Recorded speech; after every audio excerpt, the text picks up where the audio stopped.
예, 오늘도 영상을 통해서 또 함께 예배드리시는 우리 모든 성도님들에게 각 가정 위에 또 개인들 위해 하나님의 크신 은혜가 함께 하시기를 축원합니다. 예, 우리는 2021년 새해를 맞아서 계속해서 영적 전쟁에 대해서 이야기하고 있습니다. 우리가 전쟁하면 자주 듣던 우리 이야기 가운데 이런 게 있습니다. 한번 패하는 것은 병가지 상사다. 전쟁에는 완벽하게 이길 수만은 없다라는 것이죠. 우리 영적 전쟁에서도 마찬가지라고 생각됩니다. 우리가 영적 전쟁에서 지지 않고 계속 이길 수만 있다면 얼마나 좋겠습니까? 근데 우리 인간은 약하기 때문에 영적 전쟁에서 패할 수 있다. 근데 우리가 성경을 통해서 위로받는 건 뭐냐면요. 성경은 항상 멸망에서 끝나는 것이 아니라 회복에서 끝난다는 사실입니다. 구약의 역사를 보면요. 결국 노아 홍수로 인류가 끝난 것이 아니라 8명의 노아 가족이 살아남았습니다. 또한 인간이 바벨탑 사건으로 인해서 전 인류가 흩어졌는데 흩어지는 걸로 끝나는 것이 아니라 하나님께서 아브라함을 선택하시는 걸로 새로운 역사가 시작되었다는 거죠. 그리고 또한 역사가 쭉 흘러오다가 이스라엘이라는 민족이 나라가 세워졌는데 그 나라가 결국 북이스라엘이 아시리아에게 남유다가 바벨론에게 패망했습니다. 근데 역사는 거기서 끝나는 것이 아니라 다시금 바벨론에서 포로로 끌려갔던 유대인들이 다시 돌아와서 유다 땅을 회복하는 걸로 역사는 구약은 마무리되고 있다는 사실입니다. 자, 오늘 사도로 부르심을 받은, 더군다나 수석 사도로 부르심을 받은 베드로의 이야기가 나옵니다. 혹자는 요한복음 21장이 부록으로 붙어있는 책이다 라고 폄하하는 신학자도 있습니다. 그러나 저는 그렇지 않다고 봅니다. 왜냐하면 만약에 요한복음이 20장으로 끝났다면 우리는 21장이 주는 이 놀라운 영적인 교훈을 놓칠 수 있었다는 것이죠. 요한복음 20장까지 어떤 내용이 나옵니까? 결국 예수님께서 베드로에게 예언하십니다. 너가 닭이 2번 울기 전에 나를 3번 모른다고 부인할 것이다. 부활하신 예수님이 나타났는데도 불구하고 베드로와 그 제자들은 두려움 가운데 갈릴리로 돌아가 버렸습니다. 만약 그걸로 끝나버렸다면 우리는 얼마나 우리의 신앙생활이 힘겹고 어렵겠습니까? 근데 오늘 21장에 보니까 갈릴리로 돌아간 그 제자들에게 예수님이 친히 찾아오셨다는 거예요. 왜 찾아오셨을까요? 성경은 항상 회복으로 끝나기 때문입니다. 예수님께서는 베드로에게 회복을 주시기 위해서 오셨다라는 것입니다. 베드로의 인생 가운데 가장 큰 아픔이 뭐겠습니까? 3번이나 나는 예수님을 모른다. 나는 예수를 모른다. 나는 그깟 예수란 존재를 모른다. 라고 사람들에게 인정했던 그 베드로. 더 이상 이제 베드로에게는 소망이 없었습니다. 나는 이제 예수님의 사도도 아니고 나는 감히 예수님을 이제는 주님이라 부를 수 있는 자격조차 없는 한심한 인생이야. 나까지건 아무것도 할 수 없는 존재야. 처절한 절망과 실망 가운데 있는 베드로에게 예수님이 다시 찾아오셔서 그에게 새로운 소망을 주셨다는 사실입니다. 3번을 질문합니다. 네가 나를 사랑하느냐? 주께서 하십니다. 네가 나를 사랑하느냐? 주께서 하십니다. 네가 나를 사랑하느냐? 주께서 하십니다. 기어코 이 베드로가 3번이나 나는 예수를 모른다고 부인했던 그 3번의 그 마음의 아픔과 고통에 예수님이 찾아오셔서 치유해 주시는, 내가 주님을 사랑한 줄 주께서 아시나이다. 내가 그때는 환경이 무서워서, 군병들이 무서워서 죽음이 무서워서 내가 모른다고 부인했지만 그러나 내 마음속에 깊은 속에는 주님을 사랑하는 그 뜨거운 사랑이 있었습니다. 그걸 주님이 아십니다.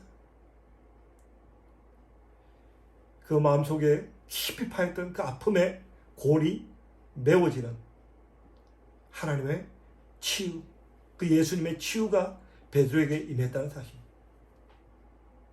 오늘 이 사건은요, 우리에게 굉장히 많은 도전을 주고 있습니다. 우리 성도들이 이 땅을 살아갈 때 나는 실패하지 않을 거야. 나는 하나님 말씀대로 반드시 승리할 거야. 나는 하나님 말씀에 조금도 위배되지 않고 어떤 환경과 어떤 어려움이 닥쳐와도 나는 믿음으로 승리할 거야. 라고 우리가 결단하고 살아가지만 과연 우리가 그런 삶을 살아갈 수 있을까요? 우리가 로마서를 계속해서 공부하고 있습니다. 로마서에서 우리에게 주는 결론이 뭡니까? 결국 우리가 구약 역사를 통해서 성경에 기록하고 있는 가장 중심적인 내용은 의인은 없나니 하나도 없다. 결국 모든 인간은 죄를 범할 수밖에 없고 넘어질 수밖에 없고 나약한 존재일 수밖에 없다. 이것이 성경이 우리에게 가르치는 결론입니다. 그러므로 우리는 넘어질 수 있습니다. 우리가 하나님 말씀대로 살지 못하고 내 뜻대로, 내 고집대로, 내가 하고 싶은 대로 살아갈 수 있습니다. 그러다가 우리는 실패를 경험하고 넘어지고 절망을 경험할 수 있다라는 거죠. 베드로가 자신만만했지만 막상 현실의 문제에 부딪히니까 예수님과 함께 있을 때는 내가 뭐든지 할 수 있을 것 같고 내가 뭐든지 성공할 것 같았는데 막상 어려운 현실이 다가오니까 군병들이 칼과 창으로 다가오니까 죽음의 공포가 몰려오니까 용기가 없어지고 두려움이 닥치고 절망해버리는, 우리도 마찬가지입니다. 우리가 신앙으로 살리라, 말씀으로 살리라, 기도로 살리라, 더욱더 사랑함으로 살아가리라, 그렇게 살아가지만 어느 순간 나도 모르게 실패하게 되고 넘어지게 되고 좌절하게 되는 그런 경우가 반드시 찾아온다는 거죠.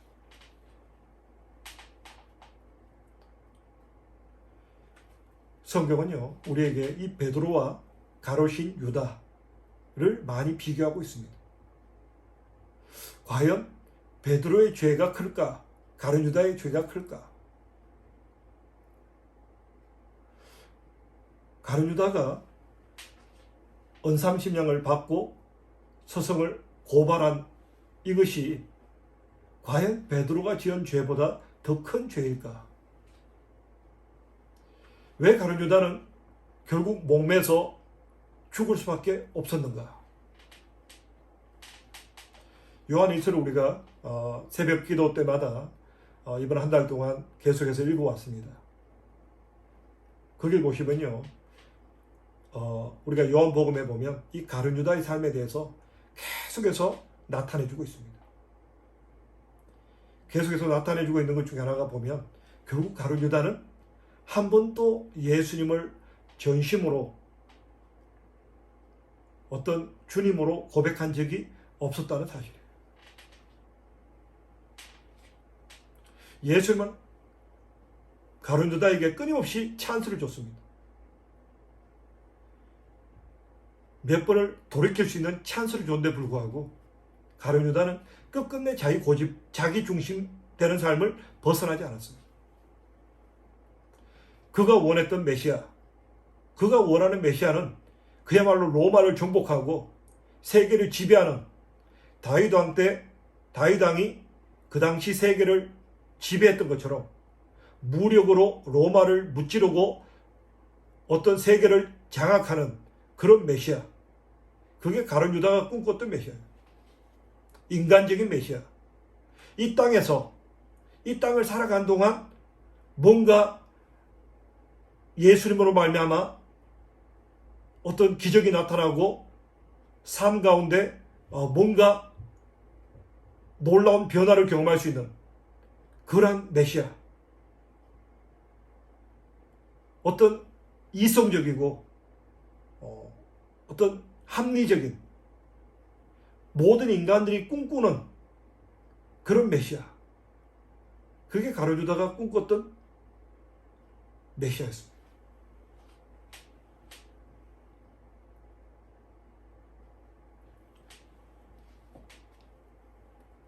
그런데 베드로는 그러지 않았다는 거죠. 모든 사람이 다 나를 떠나갈 거다. 나는 떠나가지 않겠습니다. 나는 예수님을 사랑합니다. 나는 예수님의 메시아심을 믿습니다. 예수님은 나의 주인이십니다. 그 고백이 있었다는 거죠. 그렇지만 예수님을 사랑하는 그 사랑보다 세상이 더 두려웠기 때문에 넘어진 것이지, 가룟유다처럼 예수님을 처음부터 주인이라고 받아들인 적이 없는 그 모습과는 다른 모습이었다는 거죠. 우리의 신앙이 그러합니다. 우리가 넘어질 때 내가 예수 그리스도를 주님으로 알고 있는 사람들은 참으로 예수님이 내 삶의 주인이시고 이 세계 통치자시며 우리에게 영원한 생명이 주어졌다는 사실을 믿음으로 고백하는 자에게는 주님께서 오실 때 우리는 다시 일어날 수 있습니다. 그런데 끝까지 넘어지는 사람들의 특징은 뭐냐면 결국 내 중심에 삽니다. 나예요. 내가 내 삶의 주인이 된 사람은 결국 넘어질 수밖에 없다라는 거예요. 그래서 우리가 중요한 것은요, 신앙생활에서 중요한 것은 참으로 예수 그리스도의 주되심을 날마다 고백하는 삶이에요. 나의 나 된 것은 하나님의 은혜라. 예수 그리스도로 말미암지 않고는 하나님께 나갈 자가 없음을 고백하는 사람. 참으로 오직 예수 그리스도로만이 우리의 생사화복이 정해진다는 사실을 믿는 사람. 오직 예수 그리스도를 믿음으로 더욱더 사랑하며 살아야 되는 것을 사랑하며 살아야 되지만 그렇게 살지 못하는 우리 자신에 대해서 애통하며 살아가는 사람. 그런 사람에게는요, 하나님이 다시금 찬스를 주십니다. 그래서 의인은 7번 넘어질지라도 8번 일어나는 사람이 의인입니다. 그리고 의인은 누굽니까? 결국 예수 그리스도의 주 되심을 날마다 마음속에 고백하며 살아가는 사람. 이게 오늘 성경이 우리에게 가르치는 내용입니다. 참으로 예수 그리스도의 주 되심.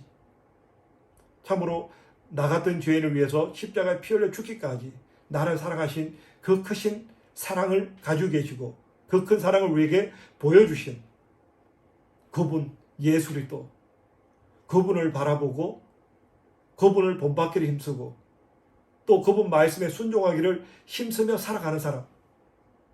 이 사람이 바로 크리스찬입니다. 이런 사람은 절대로 쓰러지지 않습니다. 넘어질 수 있지만 쓰러지지 않습니다. 다시 일어날 수 있습니다. 왜요? 예수님이 다시금 찾아오시기 때문에. 하나님 우리의 중심을 보시기 때문에.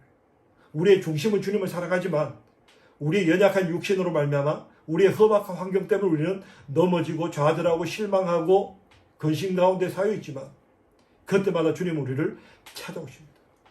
그때 우리가 주님을 바라보고 주여 나를 불쌍히 여겨 주시옵소서. 주여 나는 아무것도 할 수 없는 연약한 자입니다. 주님만이 내 삶의 구원자가 되십니다. 그것을 우리 입술로 고백할 때 주님께서 우리 삶에 찾아오십니다. 찾아오셔서 우리에게 새 힘을 주시고 새 은혜를 주시고 새 능력을 주십니다. 이 회복을 위해서 찾아오실 그 주님 앞에 우리는 더욱더 이 영적인 전투에서 절망하지 아니하고 주님께 나아갈 수 있는 것입니다. 지금 코로나로 인해서 건강이나 또 여러 가지 경제적인 문제 때문에 우리가 걱정하고 근심하는 분들이 많은 줄 압니다. 그러나 이러할 때 우리가 낙마하지 말고 더욱더 주님을 바라볼 수 있기를 바랍니다. 주님, 나를 불쌍히 여겨 주시옵소서. 이 환경 앞에 또 낭망하고 좌절하는 우리를 불쌍히 여겨 주시옵소서. 주님, 나를 찾아와 주시옵소서. 예수님이 찾아오시면 우리 삶의 모든 문제는 끝이 납니다. 그 풍랑이는 물결 위를 걸어가던 그 제자들에게 예수님이 찾아오시니까 풍랑이 문제가 해결됩니다. 우리 인생 문제도 마찬가지입니다. 우리 인생에도 절망되고 낙심되고 두려움 가운데 빠져있는 우리들에게 주님이 찾아오시면 더 이상 그 문제는 문제가 아니라는 거죠. 고요하라, 잠잠하라. 예수님이 말씀하실 때 그 제자들을 엄습했던 그 두려움이 제거됐던 것처럼 우리 삶 가운데도 예수님 그분이 찾아오시면 우리의 모든 문제를 해결해 주시고 우리의 환경의 문제를 고쳐주실 줄로 믿습니다. 우리 모든 성도님들이 이 마지막 때, 이 코로나로 인한 힘들고 어려운 시간에 더욱더 주님 바라보시면서 승리하는 귀한 은혜가 있으시기를 축원합니다. 우리 한번 하나님 말씀 보도록 하겠습니다. 18절 말씀 보겠습니다.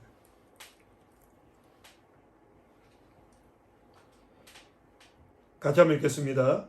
내가 진실로 진실로 내게 이르노니 젊어서는 내가 스스로 띠뛰고 원하는 곳으로 다녔거니와 늙어서는 내 팔을 벌리리니 남이 내게 띠띠우고 원치 아니한 곳으로 데려가리라. 19절 말씀 연이어서 읽겠습니다. 이 말씀을 하시면 베드로가 어떠한 죽음으로 하나님께 영광을 돌릴 것을 가르치심이로라. 젊어서는 네가 스스로 띠를 띠고 자유롭게 다닐 수 있지만 이제 나이가 들어서는 내 팔을 벌리리니 남이 내게 띠띠우고 원치 아니한 곳으로 데려갈 것이다. 여기에 대해서 예수님이 말씀하셨고 사도 요한이 해석을 줍니다. 어떠한 죽음, 젊어서는 내 의지대로 살아가지만 이제 나이 들어서는 누군가가 내 운명을 이끌어가고 죽음으로 이끌어갈 것을, 그야말로 순교의 삶이 있을 것을 오늘 성경 우리에게 말씀하고 있습니다. 오늘 이 말씀 우리에게 주는 교훈은요, 우리가 고난의 시간을 견뎌야 순교의 신앙까지 갈 수 있다는 거죠. 예수님이 일하시는 방법은요, 완벽하고 완전한 자를 통해서 일하시는 것이 아니라는 거죠. 부족하고 연약한 자를 통해서 강한 자를 부끄럽게 하시는 것이 하나님의 일하시는 방식입니다. 베드로는 넘어졌습니다. 분명히 예수님께서 베드로의 연약함을 아셨습니다. 그럼에도 불구하고 예수님은 베드로를 찾아오셔서 다시 그를 위로하시고 새 힘을 주시고 이 고난의 시간을, 절망의 시간을 뛰어넘음으로 말미암아 마침내 순교라는 위대한 삶으로 그를 이끌어 가셨다는 거죠. 이게 하나님 일하시는 방식입니다.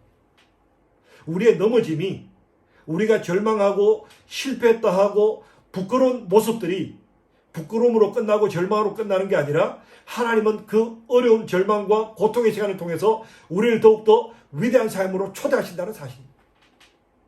이게 영적인 전쟁입니다. 그래서 영적인 전쟁은요, 내 힘으로 하는 게 아니에요. 우리는 약하고 부족하지만 순종하고 가다 보면 넘어질 수 있고 절망을 경험할 수 있고 어떤 위기의 순간을 경험할 수 있다는 거죠. 근데 주님께서 그때 우리를 건져내셔서 우리로 더욱더 강한 자로 만드시고 더욱더 위대한 삶으로 우리를 세워주신다는 거예요. 그래서 영적 전쟁은요, 절대로 실패할 수 없는, 그리고 실수할 수 없는 전쟁이라는 거죠. 반드시 승리할 수밖에 없다는 거죠. 왜요? 연약한 우리들 하나님이 함께 하셔서 우리를 도와주시고 우리가 넘어질수록, 우리가 좌절하고 절망할수록 더욱더 하나님께서 그 시간을 통해서 우리를 강하게 만드셔서 마침내 위대한 영적 전쟁에서 승리케 하시기 때문에 이게 하나님이 일하시는 방식입니다. 이게 영적인 전쟁입니다. 영적인 전쟁은 내가 힘이 있어서, 내가 지혜가 있어서 하는 전쟁이 아니라는 거죠. 그냥 주님께서 명령하시기 때문에 예수님 말씀하신 것처럼 내가 너희를 보내는 것이 어린 양을 넉대 가운데 보낸 것 같다. 어린 양 같은 우둔하고 연약한 우리 인생들이 이 늑대 같은 세상을 어떻게 우리가 이기겠냐는 거죠. 지혜도 부족하고 능력도 부족합니다. 어떻게 이기겠습니까? 그냥 순종함으로 가는 거예요. 순종함으로 하나님의 말씀대로 하나님의 통치하심을 믿고 말씀과 기도 가운데 하나님의 말씀대로 살아가는 거예요. 우직하게 용서하고 축복하고 사랑하고 날마다 말씀과 기도 가운데 순종하고 살아가는 거예요. 살아가다 보면 우리는 넘어질 수 있고 실패할 수 있습니다. 그러나 그때마다 주님께서 우리에게 찾아오셔서 새 힘을 주시고 새 은혜를 주시고 새 능력을 주시다. 그래서 마침내 우리는 그 어려운 절망의 시간을 돌파하면서 어려운 시간들을 이겨내면서 마침내 우리는 더 큰 위대한 삶으로 우리 삶이 전진해 나가는 거예요.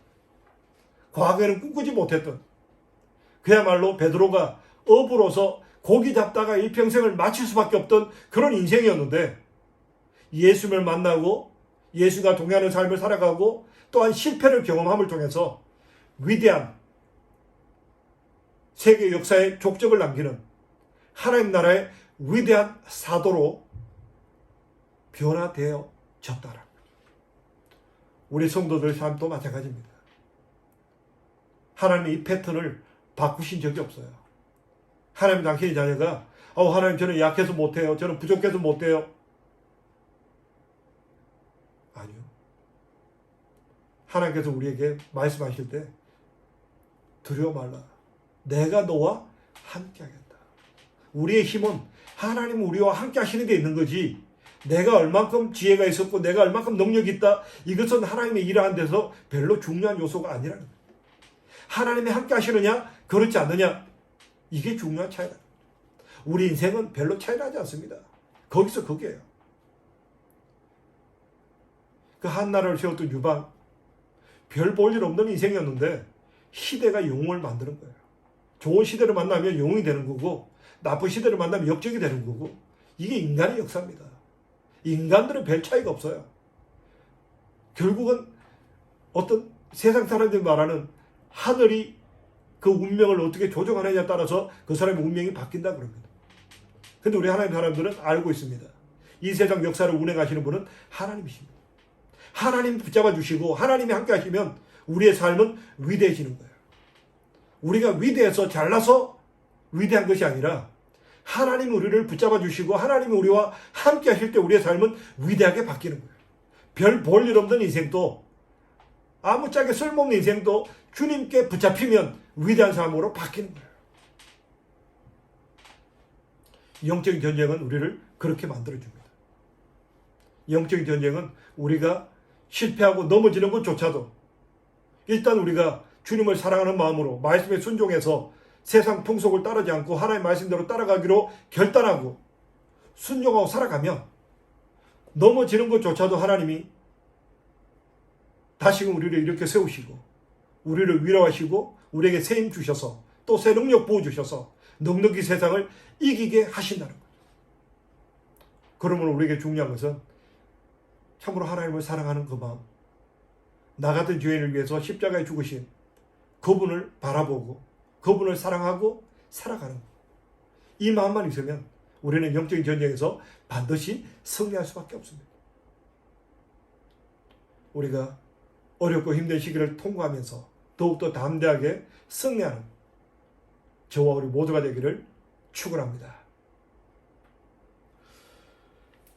오늘 성경은요 여기서 마무리되지 않습니다. 베드로가 회복이 되어지고 베드로가 더 새로운 어떤 지평을 열어간 이것으로 끝나지 않고 성경 우리에게 주의사항을 알려주고 있습니다.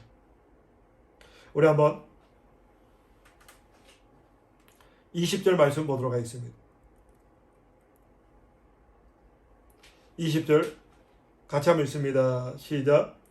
베드로가 돌이켜 예수의 사랑하시는 그 제자가 따르는 것을 보니 그는 만찬석에서 예수의 품에 의지하여 주여 주를 파는 자가 누구오니까 묻던 자라라. 21절입니다. 이에 베드로가 그를 보고 예수께 여짜오되 주여 이 사람은 어떻게 되겠사옵나이까.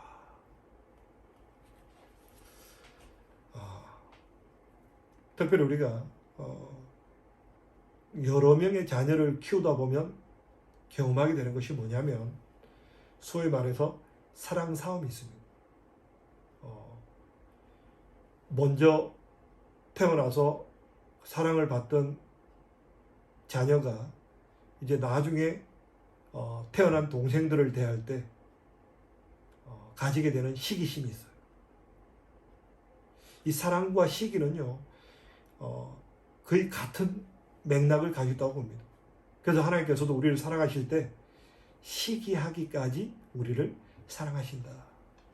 그래서 우리가 사랑할 때 주의해야 될 점은 이 시기심이라는 거예요. envy, 어떤 시기하는 마음. 특별히 오늘 베드로는요, 이제 예수님으로 말미암아 사랑을 회복했습니다.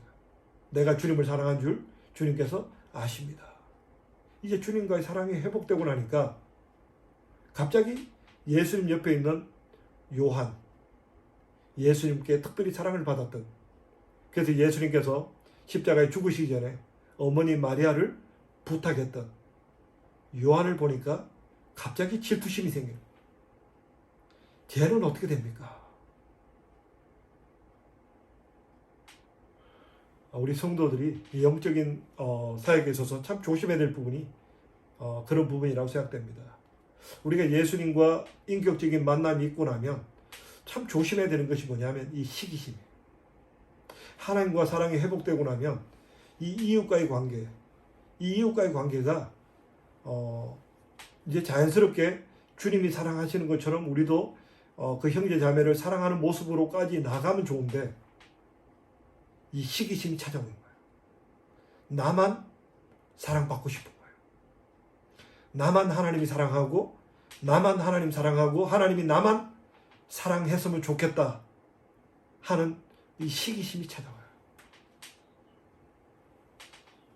이게 우리가 한 번 더 극복해야 될 문제입니다. 우리가 영적 전쟁에서 조심해야 될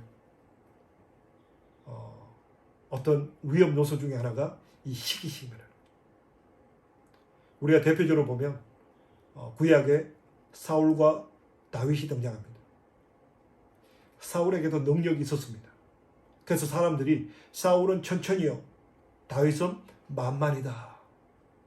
사울에게는 천의 능력이 있었다는 거예요. 다윗에게는 만의 능력이 있었습니다. 자, 그때 우리는 어떻게 하시겠습니까? 사울은 다윗에 대한 시기심 때문에 결국 정신을 잃어버렸습니다. 근데 우리 성도의 삶은요, 나에게 천을 주신 하나님께 감사한다. 나는 나에게 주어진 사명만 감당하면 된다. 그 마음이 필요하다는 거죠. 좀 더 쉽게 표현하면요, 하나님께서 각자마다 서로 다른 역할을 주셨다라는 거예요. 그래서 달란트 비율을 보면 어떤 사람에게는 1달란트, 어떤 사람에게는 2달란트, 어떤 사람에게는 5달란트를 줬다는 거예요. 하나님께서 사람마다 달란트를 다르게 주셨고 다른 사명을 주셨고 다른 역할을 주셨다라는 거죠. 그래서 우리가 예수님 만남을 통해서 우리가 영원한 생명을 얻게 되고 하나님 자녀 된 것만 해도 우리가 이 땅을 살아가는 동안 빛 가운데 거하게 되고 사랑 가운데 거하는 삶을 살아가게 되는 이것만 해도 얼마나 우리가 감사하고 기쁠 수밖에 없는 이 어마어마한 특권을 받았음에도 불구하고 우리 성도들이 가운데 넘어지는 분들이 보면 결국은 주변의 사람들을 보는 거예요. 잘난 사람은 잘난 사람대로, 못난 사람들은 못난 사람대로 서로를 비교하면서 상처를 받는다는 거예요. 우리가 성경에도 보면 마르다와 마르다 비유가 나옵니다. 분명히 하나님께서 이 마르다에게는 섬기는 은사를 주셨습니다. 이 마리아는 하나님의 말씀을 깊이 묵상하는, 그래서 결국은 하나님의 말씀을 깊이 깨달음으로 말미암아 자기의 향유 옥합을 깨워서 자기의 모든 것을 깨워서 예수님 발에 부어들여서 주님의 장사를 준비하는 위대한 여인이 되었습니다. 그런데 마르다는 어땠습니까? 내가 이렇게 수고하고 있는데 너는 왜? 예수님, 내가 이렇게 수고하고 있는데 얘도 좀 나와서 수고하게 해주세요. 분명히 은사가 달라요. 은사가 다르면 각자 주어진 은사대로 서로 남을 나보다 낫게 여기고 서로 인정해주고 자기 맡은 바 역할을 감당하는 것이 영적 사역에 있어서 굉장히 중요한 요소다. 우리가 예수를 믿노라는 것은요, 예수님과 인격적으로 만난 사람들의 모임, 이게 교회입니다.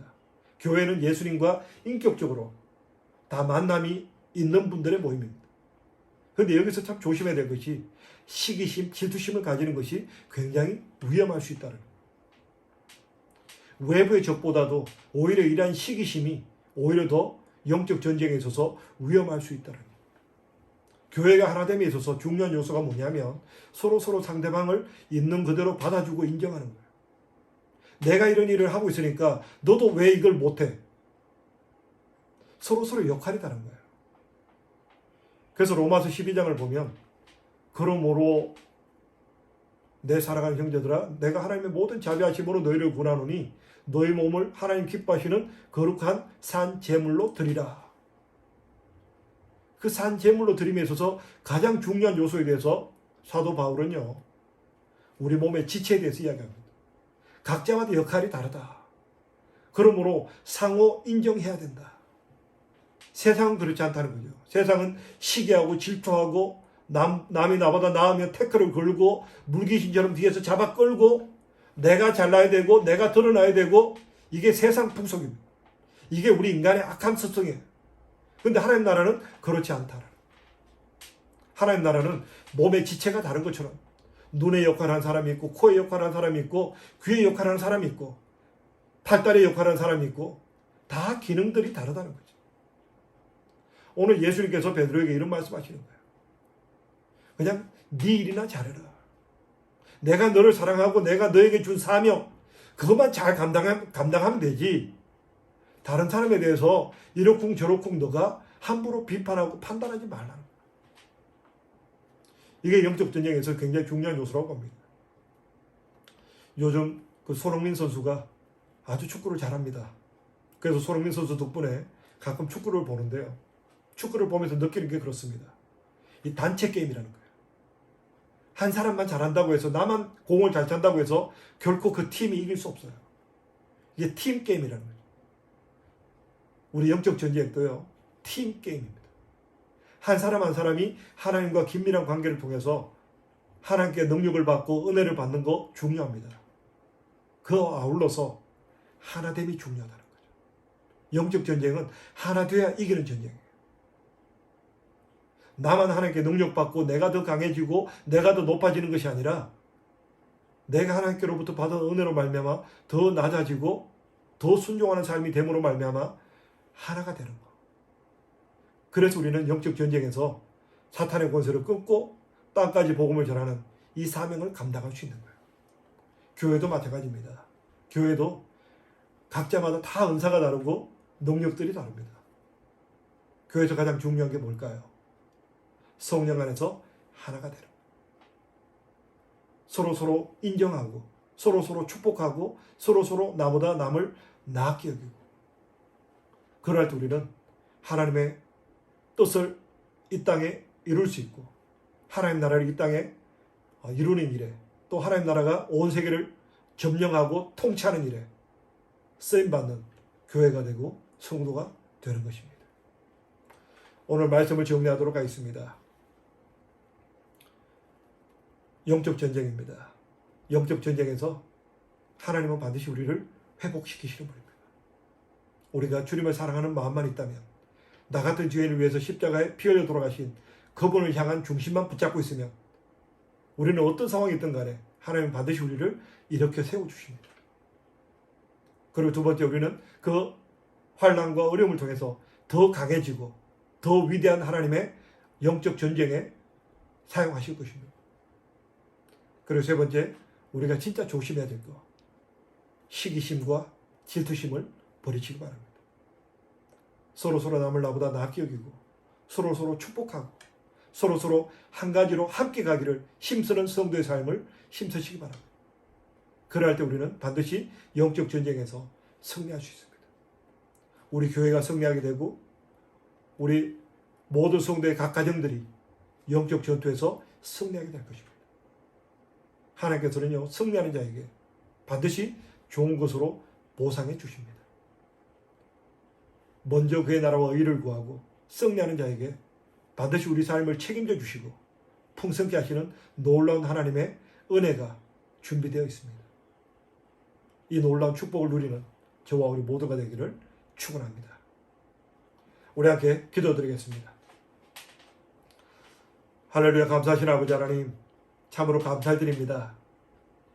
우리는 연약하고 부족해서 하나님 자녀답게 살아가는 일에, 더욱더 말씀과 기도로 또 세상을 변화시키는 일에 너무나 우리 자신을 바라볼 때 초라하고 힘들어 감히 아무것도 할 수 없을 존재인 것처럼 생각되어집니다. 그러나 주님께서 우리에게 영적 전쟁을 위해서 더욱더 말씀과 기도로 깨어있을 것을 말씀하셨고, 더욱 또한 교회를 통해서 더욱더 하나님의 귀한 사역을 감당하게 하셨습니다. 아버지 하나님, 또한 지금 코로나로 인해서 또한 말씀을 맞은 이 세상이 점점 우리에게 신앙생활에 많은 어려움과 유혹과 절망을 주고 있습니다. 그러나 오늘 주님께서 우리에게 말씀을 통해서 우리가 비록 넘어질지라도 쓰러지지 않도록 주님께서 찾아오시고 우리에게 힘주시는 신분을 깨달아 알게 하시니 감사드립니다. 아버지 하나님, 특별히 지금 여러 가지 상황 속에서 어려움 가운데 있는 우리 성도님들 한 사람 한 사람 주님께서 힘주시고 은혜 가운데 붙잡아 주셨기를 간절히 바라고 원합니다. 또한 우리가 이 일을 통해서 더욱더 강해지며 하나님의 더욱더 위대한 사역을 위해서 쓰임받게 할 줄로 믿습니다. 우리 무단에게 속한 우리 모든 성도님들이 이 어려움들의 시간들을 극복하고 더욱더 믿음의 담대함을 갖게 하시고 하나님의 위대한 영적 전쟁에서 쓰임받는 복된 인생들 될 수 있도록 은총 베풀어 주시옵소서.